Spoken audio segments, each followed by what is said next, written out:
Halo, kenalin nama aku Jeka dan selamat datang di podcast Jaga Bumi.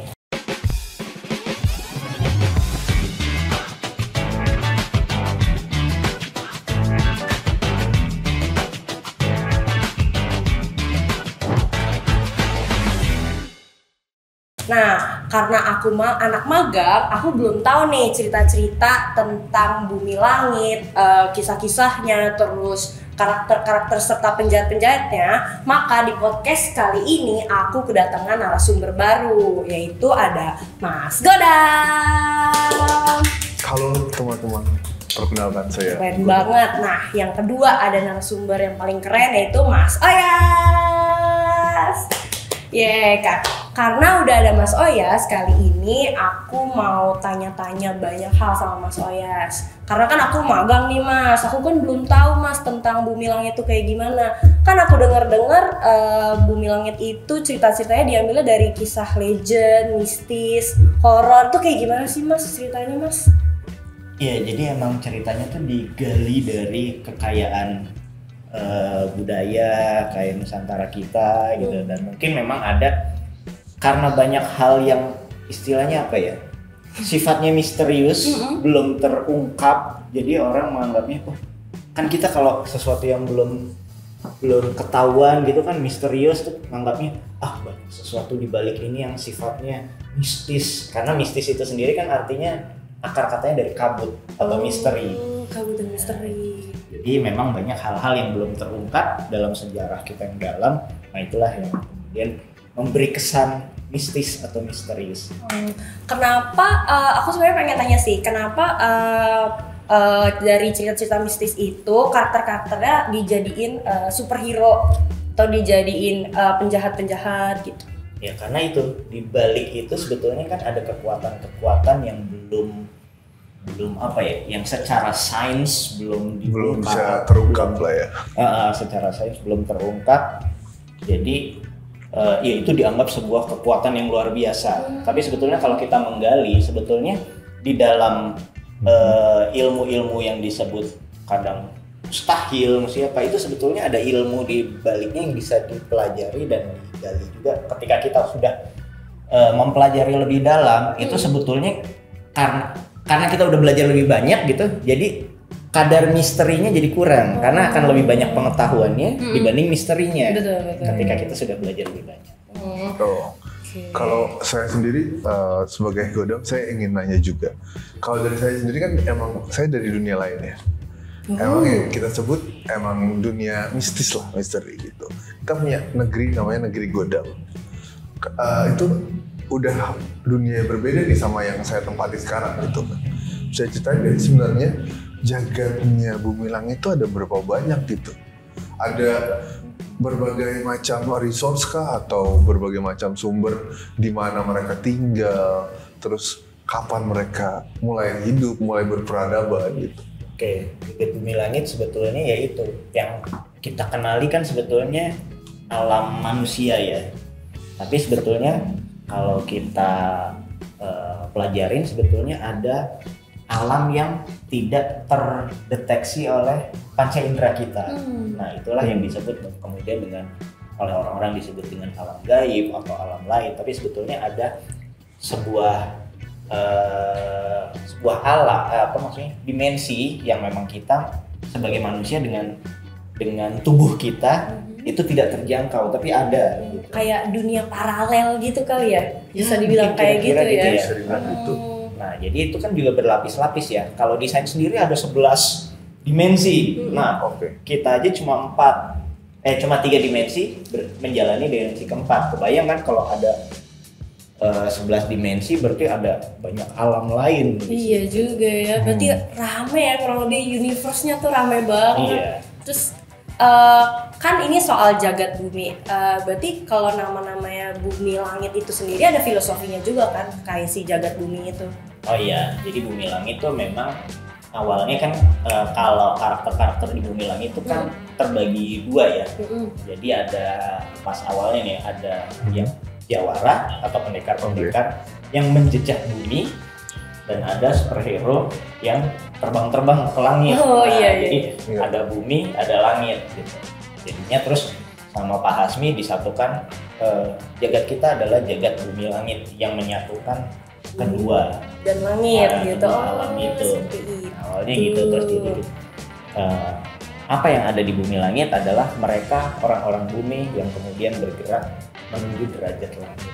Oh, oke. Berarti kurang lebih isi komiknya itu menyatukan tentang superhero yang ada yang suka terbang-terbang sama ada yang emang hidupnya di darat, di bumi gitu. Itu isi komiknya tentang itu, berkaitan. Iya.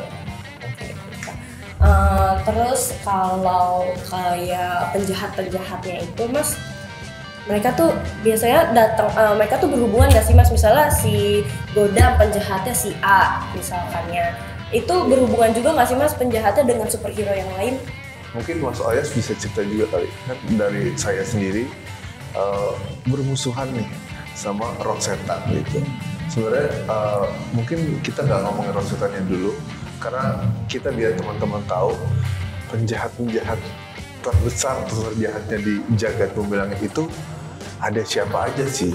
Terus latar belakangnya kenapa mereka bisa dikonotasikan menjadi entitas yang jahat. Mungkin bisa diceritakan itu dulu sih ke teman-teman. Oke, jadi sebetulnya kan di dunia ini ada dua yang terjadi. Selalu apa ya, bukan lawan abadi tapi pasangan abadinya, yaitu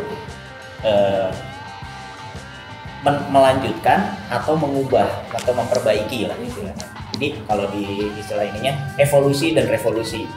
Evolusi itu yang mempertahankan, melestarikan, melanjutkan, sedangkan revolusi itu yang mau mengubah, memperbarui. Nah itu selalu terjadi dinamika di antara kedua itu. Nah ini juga yang akhirnya membuat ada pihak-pihak, misalnya manusia cenderung tidak ingin perubahan yang cepat, dia ingin bertahap sesuai dengan ritme dia. Tapi orang-orang yang sudah punya kekuatan lebih, apakah dia memang manusia tapi dia punya kekayaan, punya kekuasaan dan lain, dia menginginkan ini semua harus berubah lebih cepat. Nah, kadang ketidaksabaran itu membuat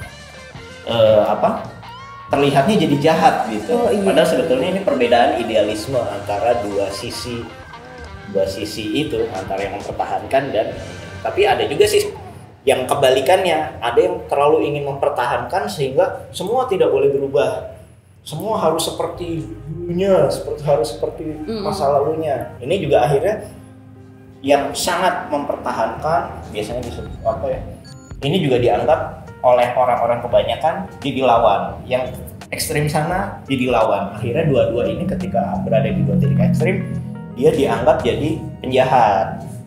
Sementara kita manusia yang rata-rata, yang biasa-biasa aja, yang pengen perubahan pelan-pelan, ada perubahan tapi bertahap. Nah biasanya terjadinya ke situ. Yang dianggap penjahat biasanya dua ini, dua sisi ekstrim ini.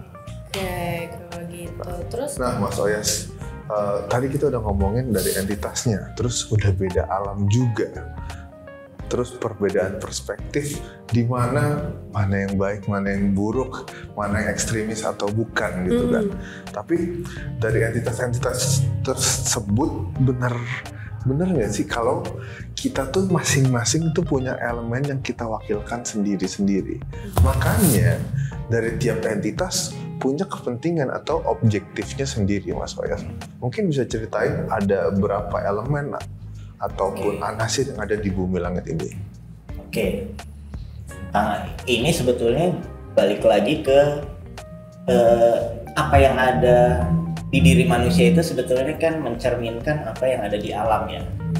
Terus manusia supaya lebih mudah belajar, dia mulai membagi-bagi supaya dan dicocokkan dengan dirinya sendiri, karena manusia terlahir berbeda-beda, sifatnya beda-beda, dan dia berusaha mengelompokkan perbedaan itu supaya lebih mudah untuk belajar. Nah, kalau di peradaban di kebudayaan sendiri, itu misalnya di teman-teman kita Tionghoa ada yang namanya Bagua. Bagua itu kalau dilihat bagannya itu mirip-mirip lah seperti 9 anasir.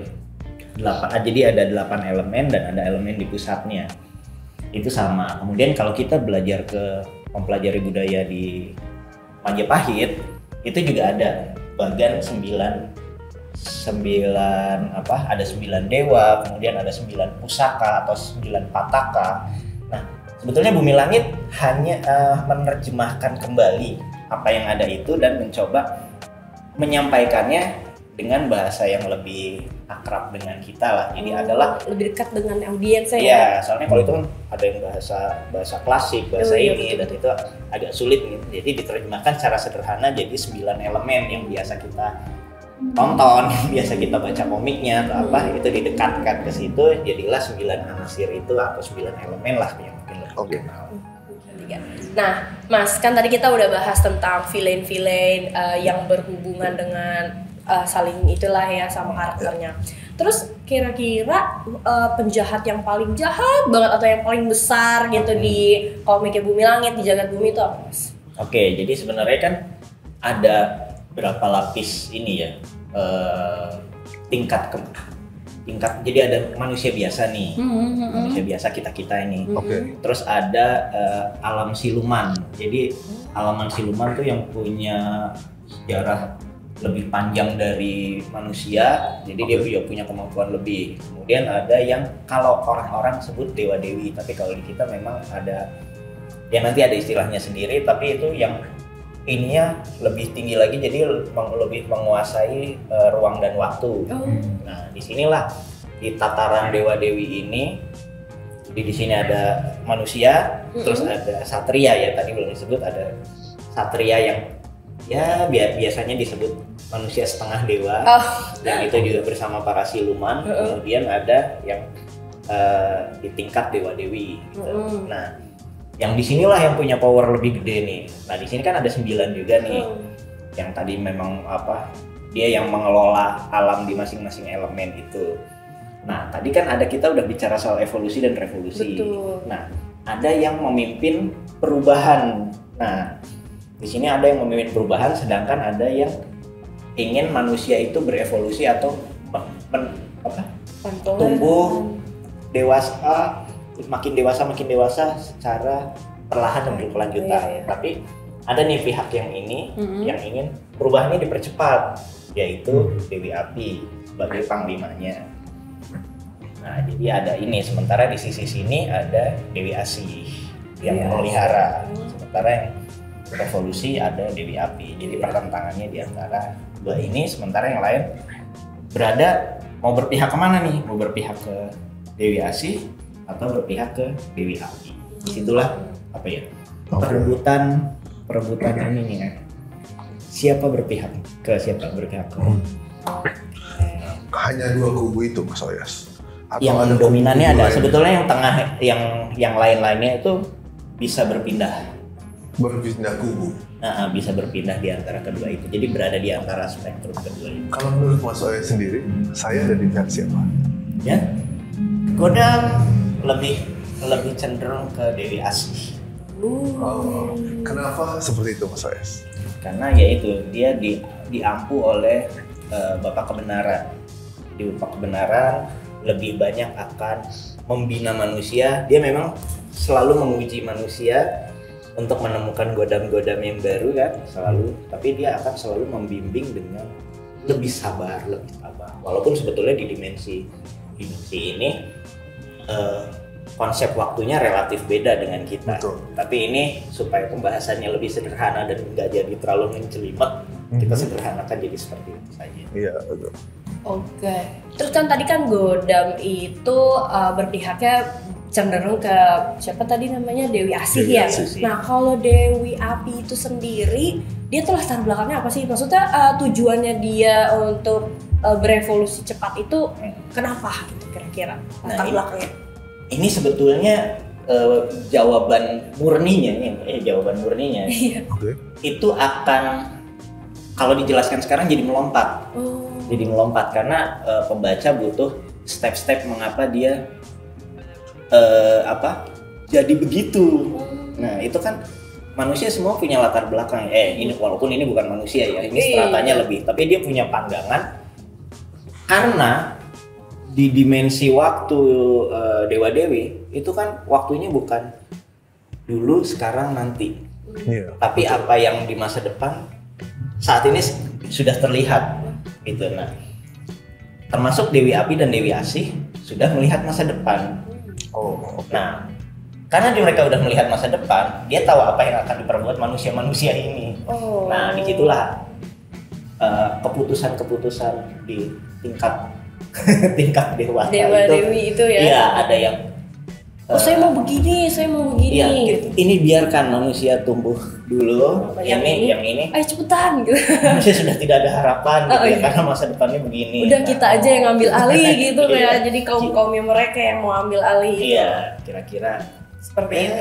kasarnya seperti itu. Tapi yang nanti penjelasan kenapa kita bisa paham itu mesti diceritain pelan-pelan sih. Nah, berarti kenapa mereka itu bisa bermusuhan sama si Adi Satria? Kayak kenapa?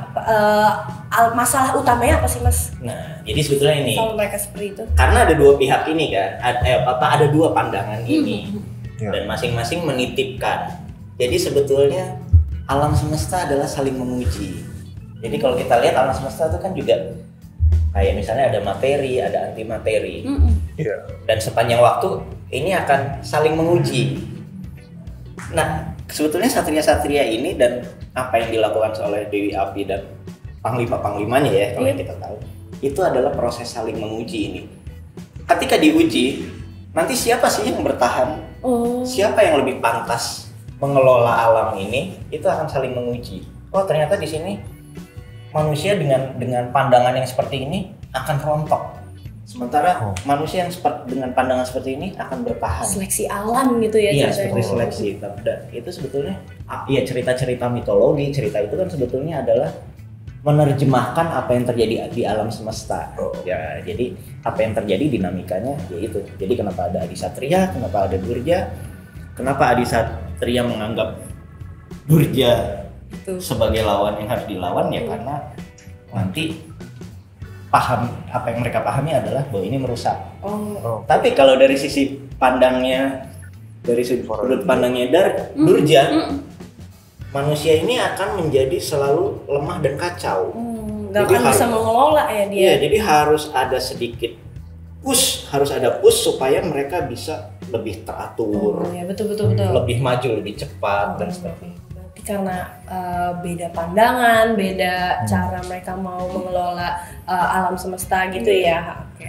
Dan para Durja nggak pernah menganggap dirinya jahat. Oh. Karena mereka menganggap Iya. itu yang benar seperti ini. Betul. Nah, Mas Oyas, aku juga penasaran. Apakah ada peristiwa-peristiwa sebelumnya yang terjadi bahkan sebelum masa di mana Dewi Asih dan Dewi Api bertentangan, di mana mereka semua dalam kedamaian? Karena saya sebagai Godam menjunjung tinggi kedamaian. Itu yang diajarkan oleh Bapak Kebenaran.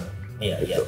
Apakah dua entitas yang disebutkan Mas Oyas itu dulunya adalah misalnya sobat karib atau saudara seperguruan atau gimana?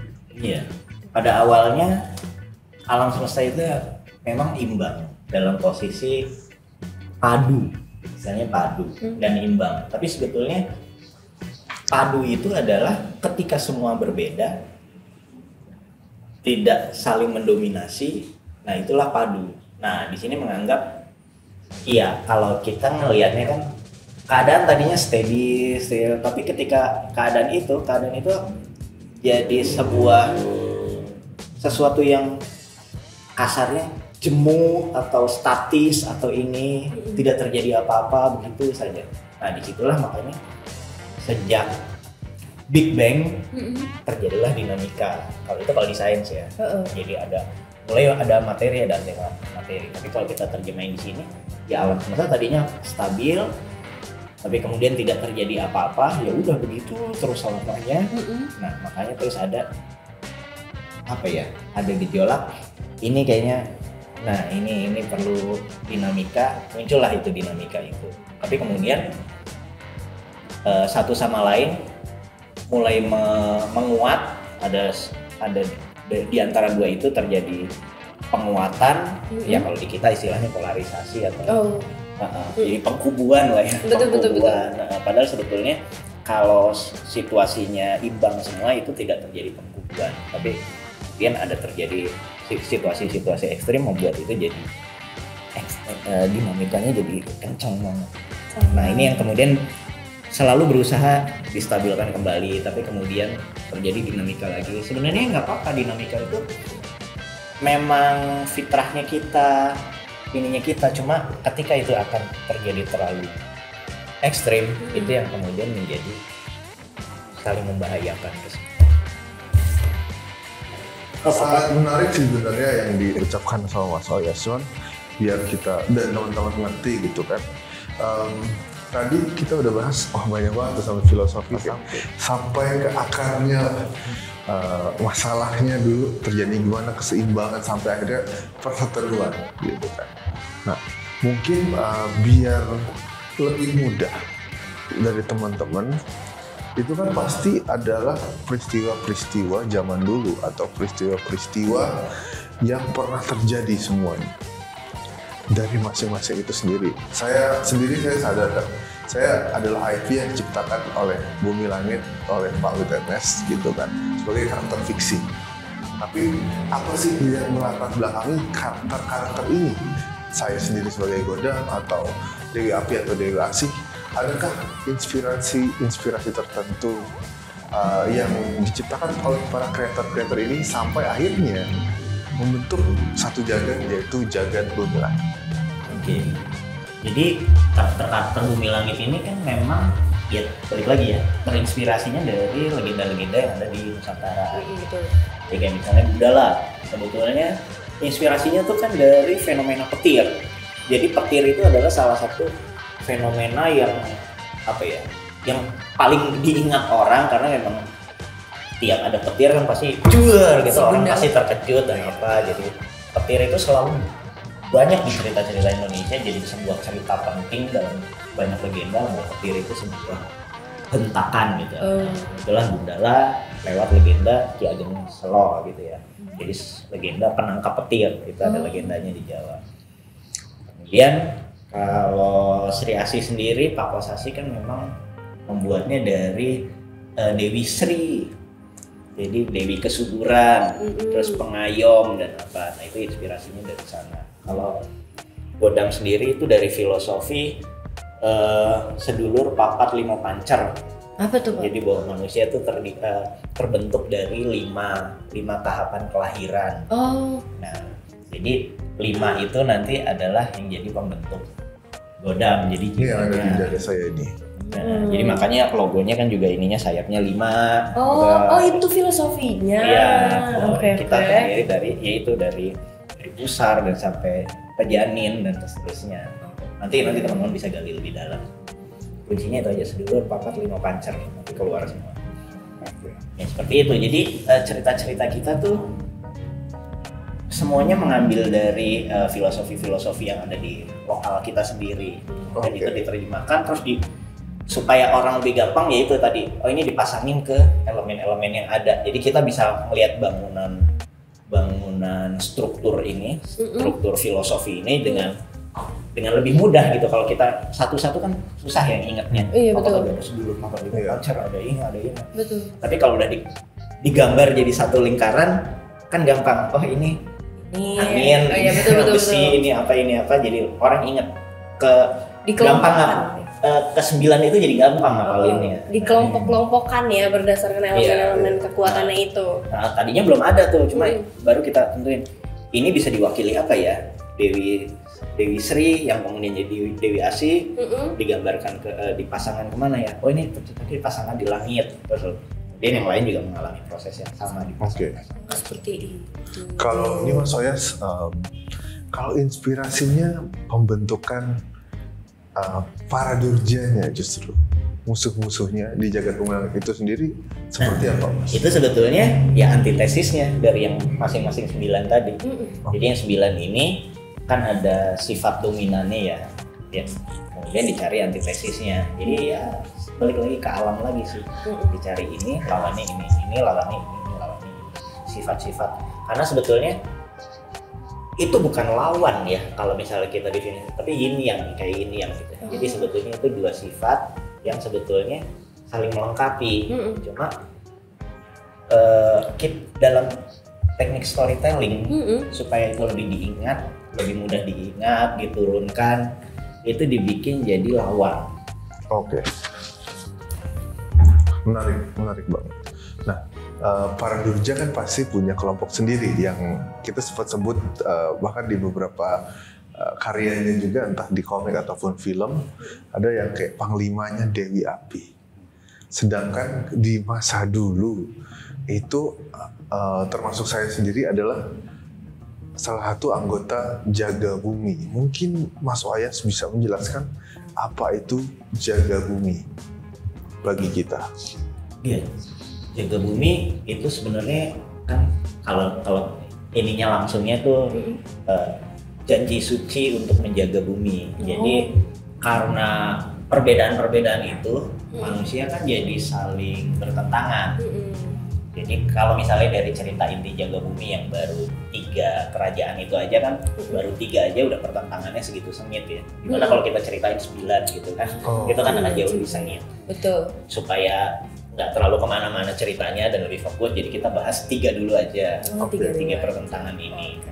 Nah, dari pertentangan ini saja, ini kan butuh ada didamaikan, distabilkan kondisinya supaya tidak perang terus-menerus. Nah, disitulah Jaga Bumi lahir untuk menyatukan tadinya dari situasi perang supaya jadi damai. Itu perlu satu tonggak, yaitulah Jaga Bumi lahir di situ, dipimpin sama waktu itu Maza. Jadi Maza itu gabungan dari 3 kerajaan itu. Jadi dia adalah Satria Goda, memegang pusaka yang di ini Sri Asih, dan pusakanya itu sendiri terbuat dari bahan dari Wiba. Jadi ketiga kerajaan itu lebur di dalam Maza, sehingga ketika dia menjalankan tugasnya dia bisa menyatukan ketiga itu karena dirinya sendiri adalah gabungan dari 3 elemen itu. Oke. Nah, sekarang bayangkan kalau itu 9, akan jauh lebih kompleks. Iya, itu kan baru 3 aja kan? Iya. Nah, karena udah 3 masalah aja si Jaga Bumi udah datang, gimana apalagi 9 kan? Pasti Jaga Bumi harus ngedalemin semuanya, harus menjaga perdamaian dari 9 itu kan. Nah, gimana kalau misalkan kita dengerin kelanjutan dari cerita Jaga Bumi yang mau menjaga perdamaian dunia. Nah, kita nontonnya di episode berikutnya, ya kan Godam? Benar banget. Kita lebih baik untuk mendalami makna dan filosofi dari Jaga Bumi itu sendiri, dan bahkan kita bisa tahu latar belakang terbentuknya Jaga Bumi sampai akhirnya Jaga Bumi bisa sampai detik saat ini tetap menjaga bumi. Mantap. Di podcast Jaga Bumi berikutnya. Terima kasih sudah menonton.